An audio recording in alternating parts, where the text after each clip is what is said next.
Okay. So, Joseph, would you like to share the presentation? Yes, I'm so sorry. I was having trouble No, it's unmuting myself. Do you want to share your screen, Sarah? Yes, let me just hold on.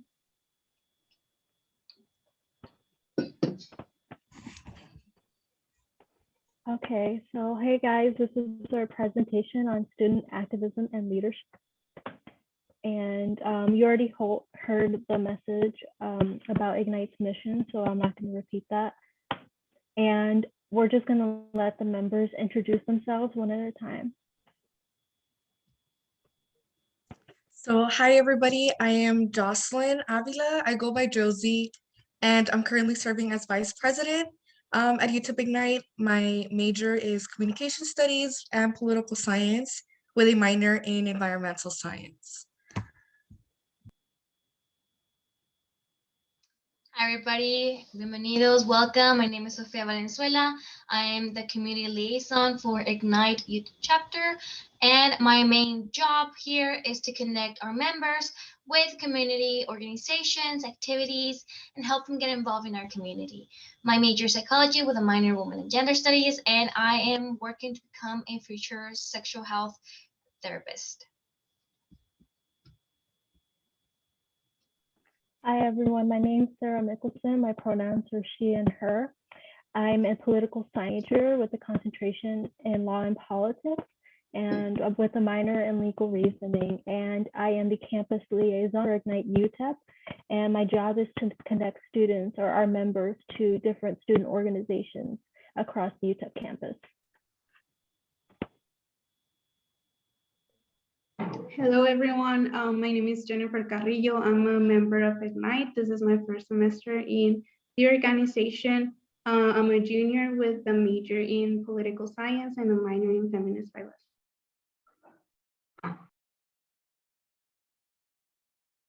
Okay, so today I'm going to do a presentation on campus involvement. And there are many different ways to get involved on campus. So today I'm going to show you some different organizations you can join and some tips and tricks to help you stay active. So obviously the first, one of the most popular ways to get involved on campus is through student government. And the student government at UTEP represents the UTEP students and ensures that students participate in university's decision-making process. And they undertake initiatives that benefit the campus and the students. These initiatives include the Green Fund, and they actually helped build the recreation center. And there are 3 branches of SGA you can get involved in. There's judicial, which we will need a lot of new members next semester if you're interested in that, because a lot of people are going to be waiting. And then legislative and executive, their elections just got finished. So you can definitely try for that in the future. And there are many student organizations on campus that cater to many interests. There's, political, there's obviously IGNITE, the Young Democrats, the College Republicans, there's fraternities and sororities, and also other organizations you can join, like the Accounting Society and Honor Societies. And if you're interested in volunteering and internship opportunities, you can visit the UTEP Center for Community Engagement. Well, here's some background on IGNITE UTEP. Obviously, we're a nationally based, nonpartisan organization that empowers women to run for the office. And you already heard most of this, but we also partner with different organizations across campus, like JOLT and the Women's Empowerment Organization. And we undertake projects which benefit not only the UTEP campus, but the El Paso community. Like, for example, last semester, we did a project with the La Posada Home for women. We collected feminine products and donated them to them. And every month we host a Women Who Ran 915, and basically we interview different politicians from the El Paso area. So basically our members get to mingle with these different politicians that have represented the El Paso community, and which creates a lot of opportunities for our members. And here are the benefits of becoming a leader on campus. So obviously you gain experience and skills. And when you join different clubs, you get to explore what your real interests and passions are. So you figure out, kind of what you want to do with your career and academic career. And you also learn time management. I know with IGNITE and all the other organizations I'm involved in, I've had to become a little more organized. So that's definitely helped me. And you become more motivated. Obviously, you have more tasks to do, so that has helped me too. And you make new friends and meet a lot of new people. And here's some tips for becoming a leader. So obviously, you can join leadership programs. UTEP has a lot of leadership programs. Like, for example, there's the UTEP Edge Student Leadership series that focuses on personal, organizational, and societal development. There's obviously the LEAD workshops and the leadership pop-up series. And every semester, SGA puts on a Excel workshop, which I'm sure some of you are familiar with. And that'll help you learn, what it means to be a leader. Obviously, take on leadership roles in clubs or organizations is very important. Volunteering on campus and around your community obviously will help you become a better leader, and you'll learn how to work with people. And also learning about leadership. By attending workshops like this, you're already starting off on the right. And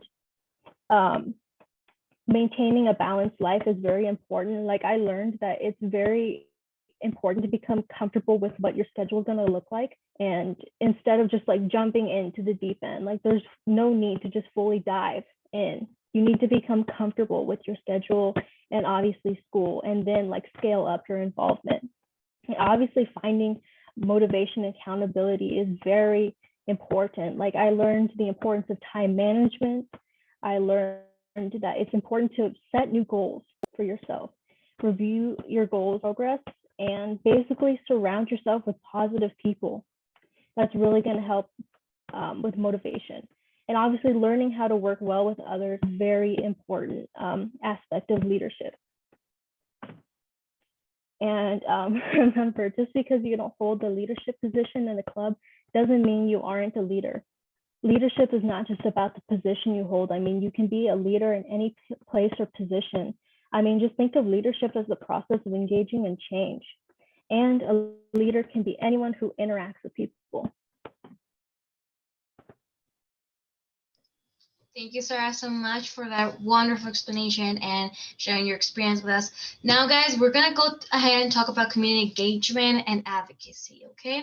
So as I said before, my name is Sofia Valenzuela. I'm the community liaison, and my work really focuses on trying to connect a lot of us, our members, to community activities and community opportunities. So many times I'm really social, so I know a lot of people here and there, and many times a lot of the people that I know get in contact with me and let me know of the opportunities that are being available for students or for people from specific minors and majors, or just simply interests. Remember, there's always a need in the community, and it's always good to go ahead and get involved in the community. So just really quick statement, I really want to say to you all that community engagement really takes you to advocacy. I understand that right now it may be really, really scary, it may be really stressful to be an advocate. We have so many great role models and people who influence us, but as Sarah said, you don't have to be in a leadership position in order to show your leadership skills and to be a leader. And you can start to be a leader and show your advocacy and your leadership skills by community engagement. So can you please go ahead and click the next slide? Thank you. Okay, so first I would like to tell you guys the 3 forms of community engagement that I have personally found helpful for me and that I have personally gained throughout my college experience. So the first one will be professors. Remember, since day one, our professors are important, really, really important connections to our real world and to our scholar life. So the first thing about professors is that many professors do research projects. And I don't know about you, but I'm a psychology major, and many of me and my classmates are involved in labs. And those labs don't necessarily have to deal with observations or math or chemistry. Many of those labs include going out in the field, going out and talk with with members of other communities, other universities, and other organizations. So that really quick can help you connect with people that you're interested in meeting, people that maybe you didn't know that you were interested in meeting, and you can gain a lot of benefits from knowing. And maybe you have an amazing plan and they can help you by mentoring you or by connecting you to other people. The second benefit that you receive by talking to professors and befriending them is that many professors do service learning.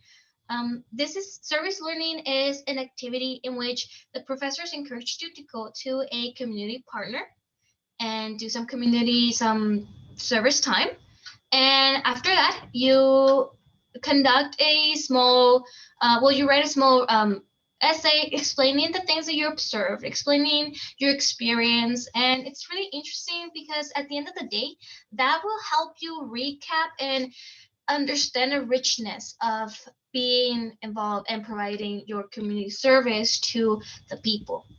Um, Also, a lot of professors do this to as a project for the semester or as extra credit, and that can also help you connect to members of the community, to a lot of partners, or simply can help you to spike an interest. A lot of us enter college without knowing what we would like to do. A lot of us enter college with an expectation, with an idea of what we would like to do, and at the end of the day, we get hit by reality, and we get hit by reality that that may not be what we like. So research projects, service learning, hands-on experience through the help of professors is really, really helpful for any of us, regardless of major, regardless of interest. The second thing that I feel that is a really good way of being community engagement is school organizations. So this is nothing new. As many of us know, many groups on school campus offer community service activities. And these activities are great to get to know other students. So once again, a lot of us who are new, a lot of us who right now we are going to transition back to campus. So we don't know a lot of our classmates. We don't know a lot of our members. We don't know a lot of new people. So this being involved with community or with school organizations, sorry, and getting involved in this small community service activities really help to create a bond with students. And not only as a friendship bond or as a classmate bond, but also as networking. Remember, you never know when you're gonna be sitting next to the next Steve Jobs or to the Mark Zuckerberg or next to the next president of the United States.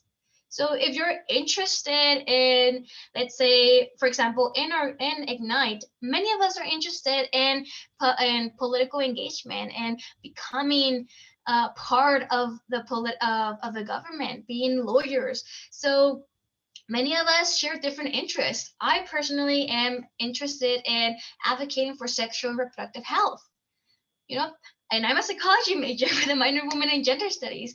But other members in the organization are really focused and interested in becoming lawyers. So something that we can help each other is that since I'm interested in reproductive health, the future lawyer that is now it's my Ignite group member may help me start a campaign to promote abortion or to promote a better sexual health educational guide for, let's say, the APISD school system or El Paso system. You know, that's just a few examples. And last but not least, independently, don't be afraid, do your own research. I think that that was actually my first step when I started college, and it was really hard. So I recommend you guys to first start by asking professors, then by school organizations, and then at the end, do your own research. Because like that, professors and school organizations will give you more links and they will give you the more confidence to go ahead and ask people by yourself. And I would like to tell you guys that when it comes to looking for independent resources, independently, ask yourself, what do you like to do? Ask yourself, what do you like to learn?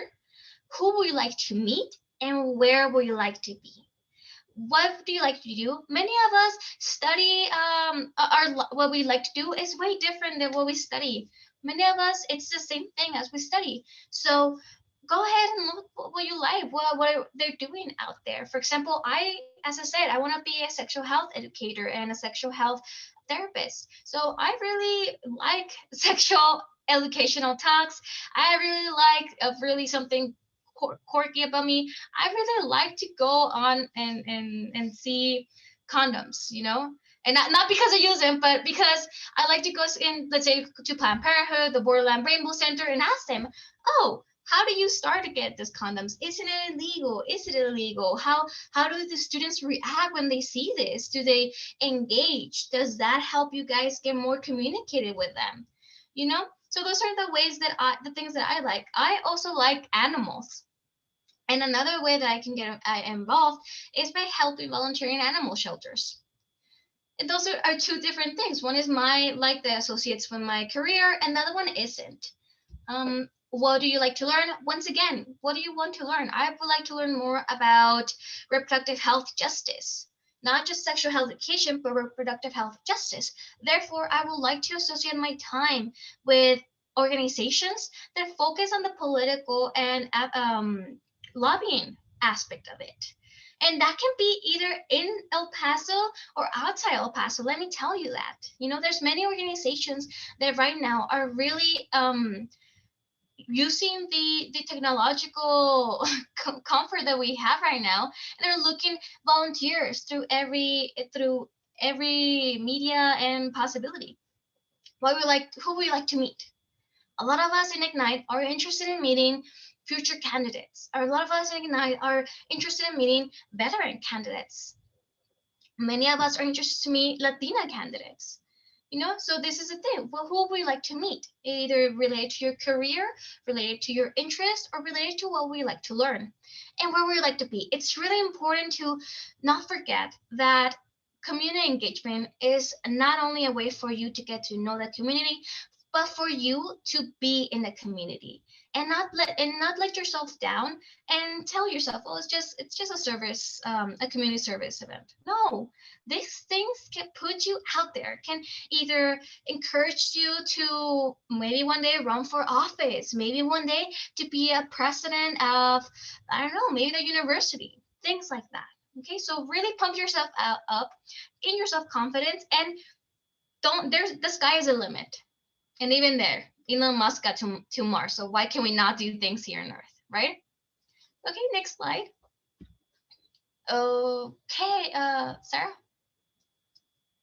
Got it. And once again, just to reiterate, start with service learning. That will take you to community engagement. That will take you to political engagement and community advocacy. And sometimes political engagement and community advocacy will switch.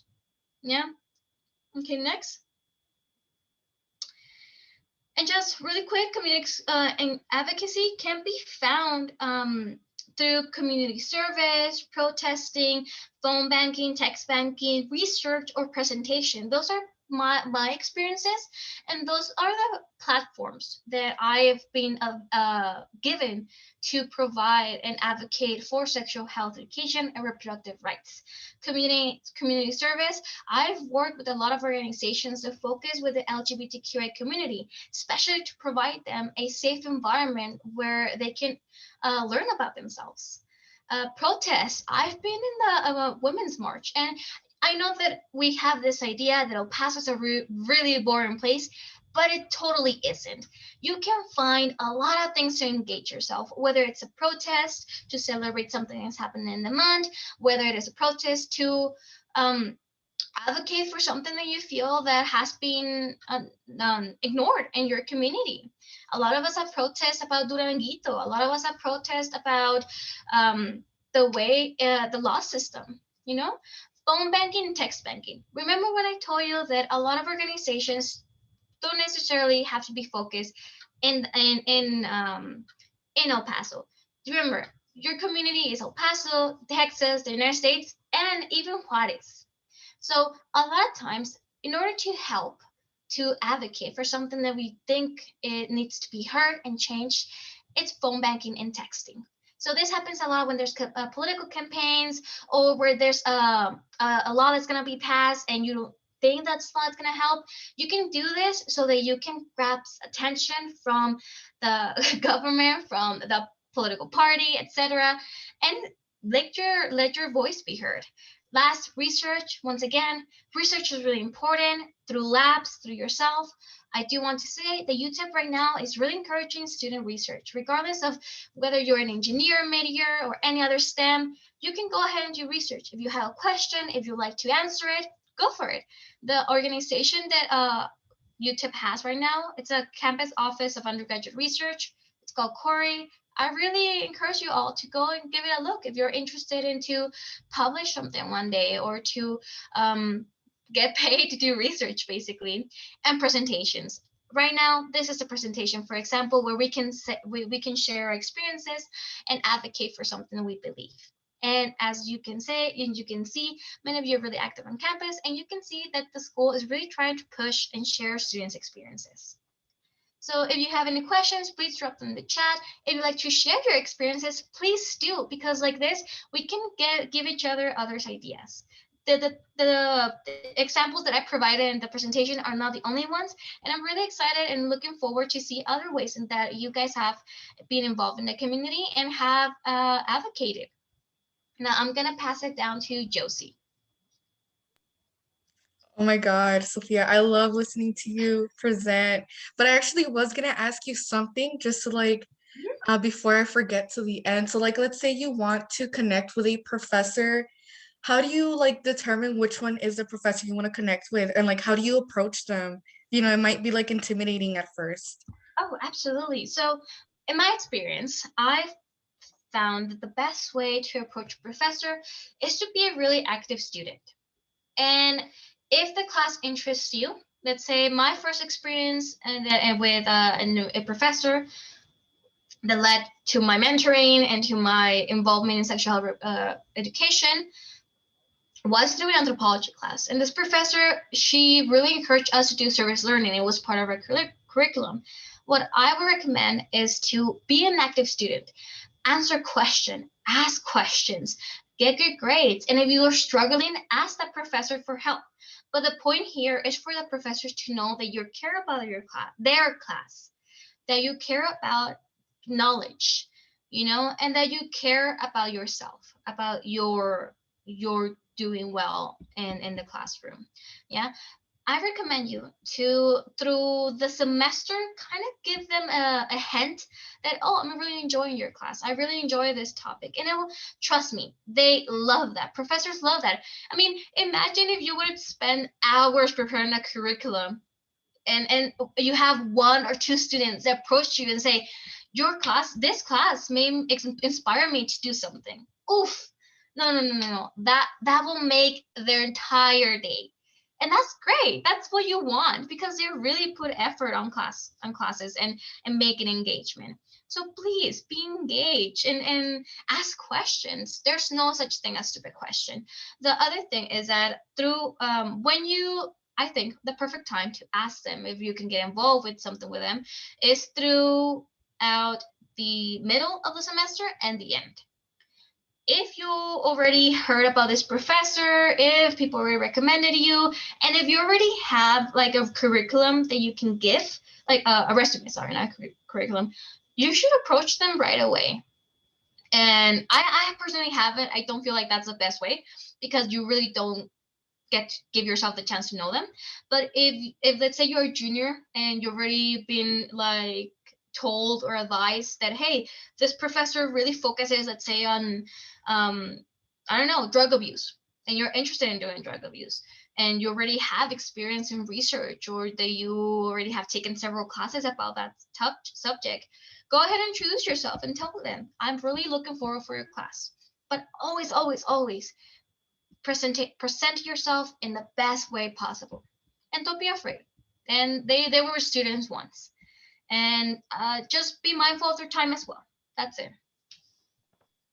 Sophia, I actually had one question. So can any major participate in like student research? Like, Yes. let's say if you're a philosophy major or political science, possible? Yes, it's definitely possible. The only things that you require for research is an abstract, a mentor, and there's more requirements, but it's from the top of my head, I know it's an abstract where you explain what you want to do. You have to provide a resume, and you provide a personal statement and a mentor that's gonna guide you through the process. And after that, you present you propose your project, and they give you an acceptance or not. But in my experience, I was part of Corey, and we were like a really diverse group of students. There were some students that were music majors, and there were some students that were engineers. There were students that were really experimenting with cancer cells, other students that were experimenting with diabetes, and other students that were experimenting with music, and me that was experimenting with sexual health. So yeah, as long as you have a drive and inspiration and a mentor, you can go for it.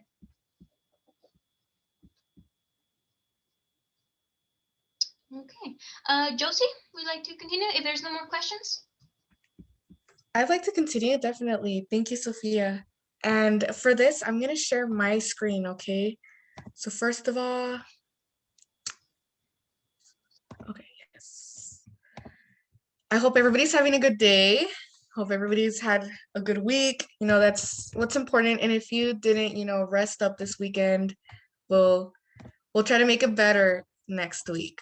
But let me go ahead and present. There we go. And it's probably going to take me to no, there we go. So where can you start, right? Wait a minute. What am I thinking? Where can you start? So just to reiterate a little bit of what Sophia was saying, really, actually, this is to reiterate what Sarah was saying. Leadership is not about like being at the top, right? Like oftentimes we see this like power dynamic, and we believe that we have to be president, or that we have to be an officer to be a leader. And a perfect example is we have Jennifer Carrillo here today. She's not an officer at IGNITE UTEP, but she is a member, and she decided to step up today to present. So you have to really find what's passionate, right? What you're passionate about. And something that I wanted to show you all, like a quick tool for your own reference, is this. So if you go to gis.elpasotexas.gov/districting. This is a really good way for you to start getting involved in the El Paso community, right? So I'm not going to enter my address, but maybe I can enter, I know this address by memory. It's the Minor Heights. I don't know how to spell it. Does UTEP pop up? Okay, well, like I said, I'm not going to enter my address, but if you enter your address into this website, and I'll go ahead and put the link right now in the chat box, you can find out which district you live in. So if you didn't know, El Paso is broken down into 8 districts, and each district has a city representative. So you want to go ahead and enter your address, like I said, right here, and then find out which district you live in. And that's going to be really helpful for you to start getting involved in the El Paso community. So once you find out their name, go ahead and look them up on Facebook, Instagram, whatever it is, so that you can start being like familiar with what's going on, right? And then that's the same thing you want to do at UTEP. So like start following organizations. For example, SGA, that's an organization I'm also involved in aside from IGNITE. And you want to go ahead and follow SGA on Instagram and see what's going on campus, right? Sometimes you don't have to be a part of an organization. Just simply following them makes you a leader, because you're staying in the loop of what's going on, right? So that's really what it takes, just being informed, staying in the loop. And then something that's going to really help you, if you want to take a step beyond, one step further, is to find out what you're passionate about.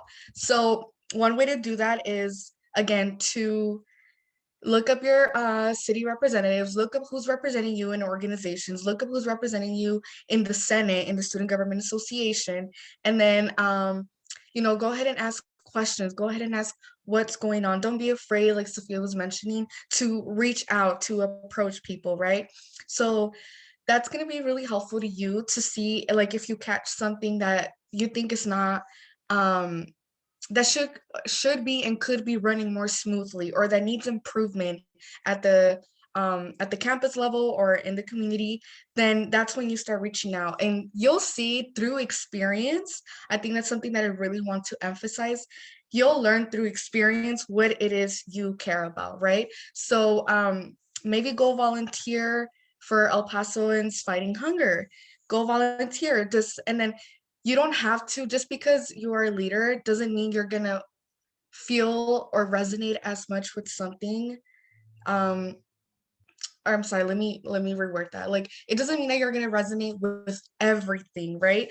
You can be you can empathize with, or every organization you volunteer with or that you find online, but that doesn't mean that you're gonna have to, throw all your commitment into everything, because that's not like humanly possible. It could be. I know some people that can do it, but we have to take care of our mental health as well. And I think that was already mentioned by Sarah. It has a lot to do with like time management and taking care of your mental health and everything. Your well-being should be your priority, right? But when you are helping, really prioritize which organizations you want to help with. So even if you resonate with every single one, give a try to one and ask yourself, do I like this? Am I passionate about this? And you'll see it once again through the experience. You'll see what it is you're passionate about. And just like everything in life, sometimes we let things just kind of like pass us by, but it's because we're not as passionate as like the thing that we keep focusing on every single day. So then I'm gonna share my screen one more time, and this time I am going to show you all. So for example, I live in District 4. So after you look up your district, if you want to go ahead and look up, like I mentioned, I live in El Paso District 4. So just go ahead and look it up. A simple Google search will get you the information you need. And El Paso, Texas, this is the website. And if I scroll down, this is my city representative, correct? So it has a little bit of a bio for this person. It has their address right here. And I believe they should have, if you go to contact, it should have their contact information. So you see there is an address, an email address provided for you right here. There's an email, phone number if you want to go ahead and submit some comments. And I think that's going to be really helpful for you all to start getting, again, involved. Let's say you want to look up a volunteer opportunity, but you don't know where to look. Contact somebody that is representing your community, and they should be able to help you out. And that's, like at a bigger spectrum, but if you want to even start smaller, like just asking a friend or anything like that, that's completely acceptable as well. And then let me go back to the presentation. So that is that part. Take on new opportunities. Take on new opportunities, even if you start off with one, if you want to start off with 3, attend a meeting here and there, whatever is going to help you out. Go ahead and do that for yourself, right? So then take on new opportunities. I wanted to give an example of how I took a new opportunity. It was last year during the summer, actually. It's about to be a year. There was an opening for a research apprentice in this organization called Know My Ballot. And, last year was the elections. Everything was going on. The general presidential election was coming up. So this organization focused on simply researching politicians, or even interviewing them, and then vetting them, getting their information, and providing that information to voters. And it was completely nonpartisan. We just literally wanted to educate the community, right? Because oftentimes it's hard to do the research, right? So that was a new opportunity that I didn't really ever like expected myself to do, but I just decided to take on it. And fortunately, I have no regrets. It was really amazing and I learned a lot from it, right?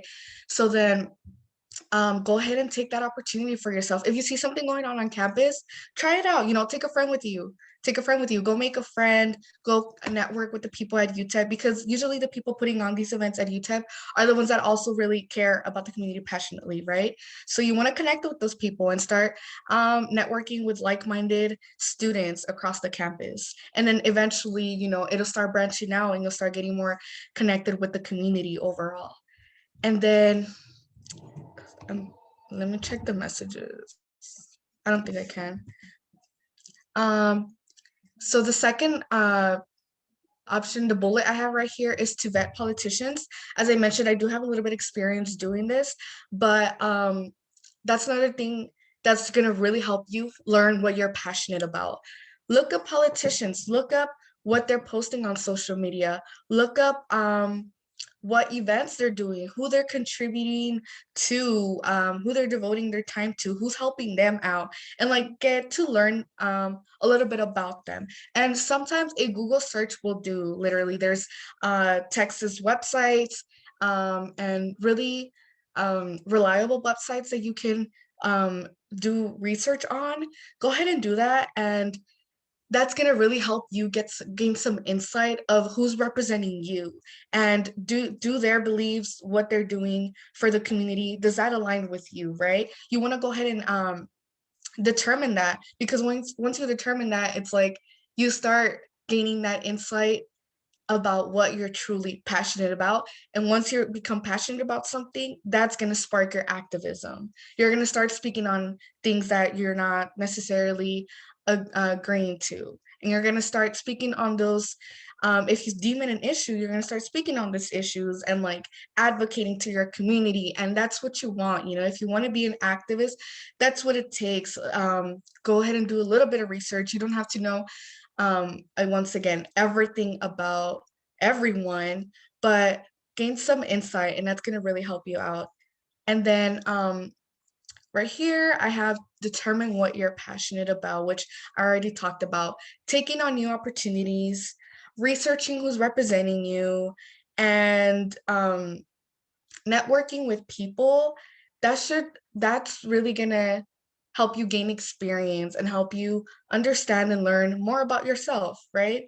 And that's what we want. College is a really unique experience to like learn about yourself and get to know people around you and make new friends, like they've mentioned. And that's what it should be about, right? And that's leadership. That's leadership, connecting with people and speaking on things that you care about and advocating about them to the community. That's activism. And then eventually people will look up to you and start doing that themselves, right? So that's leadership. Your activism connects to leadership in that way, right? So I think that is it on my end. Let me stop screen sharing.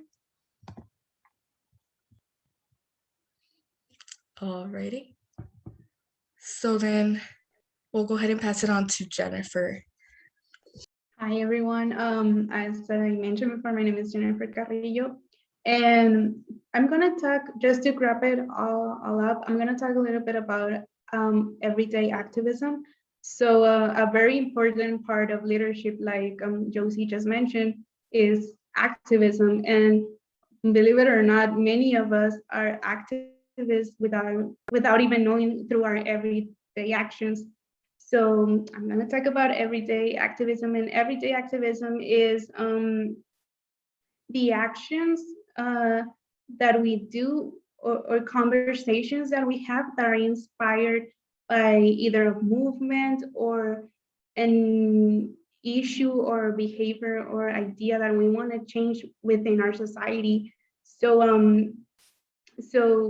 to start off, like we have been talking before, the first thing you have to do is find something that you're passionate about and to be clear about such subject. For instance, I'm very passionate about feminism and mental health. So in order to be active and be an activist about those topics, we have to educate ourselves and have a clear idea of what they consist about. So, for example, like for me, I was interested about everything related with feminism, but I really didn't know much about feminism. Everything was based on biased ideas, and so I couldn't really advocate for it. And in order to do so, I started taking classes, women and gender studies classes that were within my electives, and that helped me a lot because that allowed me to have conversations with other people and to have conversations that I knew were accurate in order to advocate for the topic. So therefore, the next step is to really to have conversations with others about what you're passionate about. And don't be afraid about it. Like really step up and speak up about what you're passionate about, what you want to change, because that's a very important part of everyday activism. I feel like sometimes we're scared of speaking up and kind of sharing what we're passionate about because of what people might say, or because of the bias and the stigma that exists within society. Like there's a lot of stigma within feminism, there's a lot of stigma within mental health. So, but I don't think that should stop us from doing so, because those are the barriers that are placed that avoid us to make a change in our society. So lastly, I think another important thing that we can do in everyday activism is to share what we know through our platforms.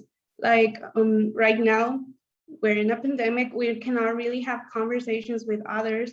So like a very helpful way to share and be active is through social media. So something that I do a lot is that I follow a lot of pages and profiles that uh, have information of the topics that I am interested about, that I'm passionate about, and I make sure that the information they share is accurate, so that the information that I share with my friends or my followers, it's accurate as well. So you never know who's gonna read your post. You never know, like if you share something, maybe it's gonna start a conversation with someone.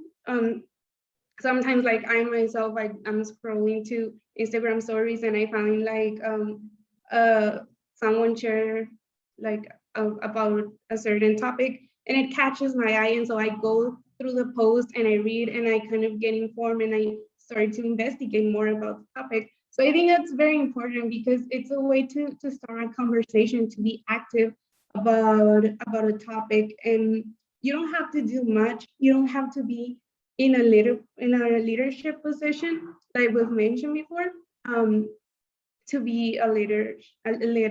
And you can. This is a way in which you can be a leader every day, and take a step, like make a change. Maybe these are just like small actions that you can do, but they can eventually make a very big change, either within your community, or you can change someone's perspective on a topic.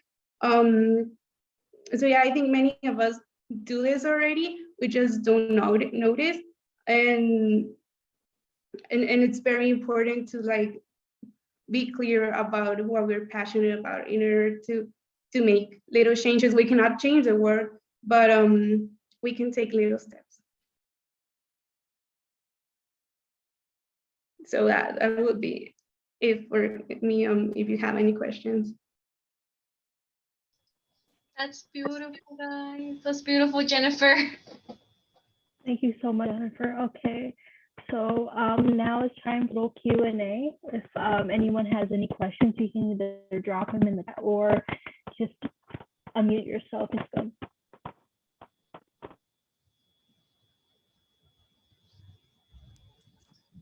I love these conversations we have. It's really awesome.